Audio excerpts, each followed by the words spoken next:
নমস্কার বন্ধুরা, আজকে আমি রান্নাঘরে এসে করে ফেললাম এগ চিলি।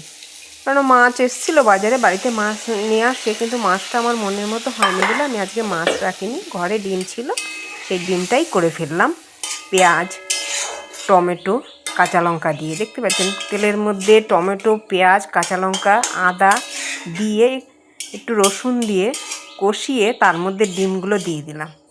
দিয়ে দেখতে পাচ্ছেন কি সুন্দর লাল টকটক করছে একদম, কিন্তু শুকনো লঙ্কা দিইনি, কাঁচা লঙ্কা দিয়ে। যাই হোক, একটু ঢাকা দিয়ে ঢাকাটা তুলে ফেললাম, তাহলে একটু তরকারিটা বেশ একটু মানে সুন্দর হয় ঢাকা দিলে, তাই আমি ঢাকা দিয়েই রান্না করি।